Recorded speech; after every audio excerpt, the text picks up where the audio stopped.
Pernahkah kamu merasa otakmu sulit fokus, padahal tidak sedang lelah atau sakit? Atau, kamu merasa waktu berjalan begitu cepat, tapi tidak ada yang benar-benar bermakna dari semua yang kamu konsumsi setiap hari? Bisa jadi, itu adalah gejala awal dari sesuatu yang disebut brain rot.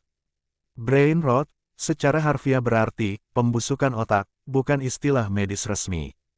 Tapi istilah ini populer di kalangan digital natif, merujuk pada kondisi mental ketika otak kita terlalu banyak menerima informasi dangkal dan hiburan instan, hingga kehilangan kemampuan untuk berpikir dalam dan fokus lama. Bayangkan ini, kamu membuka ponsel hanya untuk mengecek waktu, tapi tanpa sadar malah scroll TikTok selama 1 jam. Setiap video cuma 15 detik, lucu, menghibur, tapi setelah itu, apa yang kamu dapat? Hampir tidak ada, hanya dopamine sesaat. Inilah bahaya utama brain rot, ia mengelabui kita dengan kesenangan instan, tapi mencuri sesuatu yang jauh lebih berharga, kapasitas berpikir, perhatian, dan makna. Lama-lama, kita jadi manusia yang reaktif, bukan reflektif.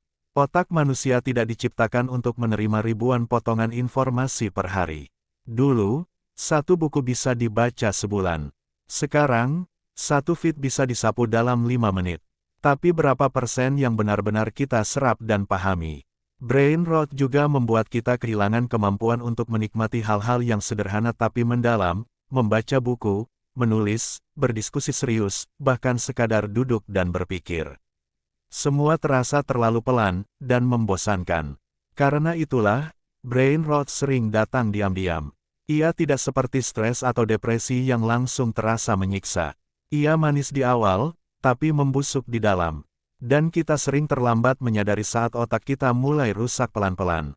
Salah satu ciri khas brain rot adalah ketergantungan pada distraksi.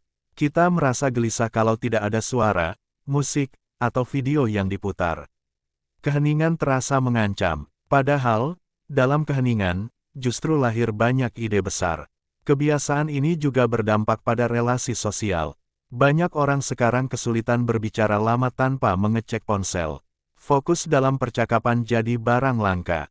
Dan ironisnya, kita semakin merasa kesepian meski selalu terhubung. Brain rot bukan cuma menggerogoti kemampuan berpikir, tapi juga mengganggu kesehatan mental. Kita jadi mudah cemas, sulit tidur, bahkan merasa tidak cukup produktif meski sudah sibuk seharian. Semua karena otak terus-menerus dibanjiri stimuli. Dampak jangka panjangnya bisa lebih serius. Saat otak terbiasa dengan informasi dangkal, ia kesulitan memproses informasi yang kompleks. Ini bisa menurunkan kemampuan belajar, kreativitas, bahkan menurunkan kualitas keputusan dalam hidup. Apa yang membuat brain rot berbahaya adalah kenyataan bahwa banyak orang menikmatinya. Mereka tidak sadar sedang rusak, karena distraksi digital memberi ilusi kenyamanan. Tapi ingat, kenyamanan sesaat seringkali menjadi jebakan jangka panjang. Media sosial, platform hiburan, dan algoritma internet tidak diciptakan untuk menjaga kesehatan mentalmu. Mereka diciptakan untuk satu hal, menjaga perhatianmu selama mungkin. Semakin lama kamu terpapar, semakin besar keuntungan mereka. Karena itu, melawan brain rot bukan berarti anti-teknologi. Tapi perlu ada kesadaran dan batasan yang sehat. Kita harus kembali menjadi pemilik otak, bukan sekadar konsumen pasif yang dibanjiri konten 24 jam. Mulailah dengan hal kecil, matikan notifikasi yang tidak penting. Buat jadwal screen time, sediakan waktu khusus untuk membaca buku atau sekadar menulis jurnal. Latih otak untuk menikmati proses yang lambat tapi mendalam. Luangkan waktu untuk berpikir tanpa gangguan. Berjalan kaki tanpa earphone. Duduk sendiri tanpa membuka aplikasi apapun. Rasakan bagaimana otakmu mulai bernafas kembali setelah sekian lama tenggelam dalam kebisingan digital. Jangan anggap sepele kemampuan untuk fokus lama. Di dunia sekarang, fokus adalah superpower. Mereka yang bisa berpikir jernih, menyerap informasi secara mendalam, dan menahan diri dari distraksi, akan jauh lebih unggul di masa depan. Ingat, otak kita adalah aset terbesar. Ia tidak bisa diganti seperti gadget, tapi bisa rusak pelan-pelan tanpa terasa. Dan brain rot adalah salah satu bentuk kerusakan yang paling diam-diam tapi menghancurkan. Kita hidup di zaman informasi, tapi terlalu banyak informasi bisa berubah menjadi polusi.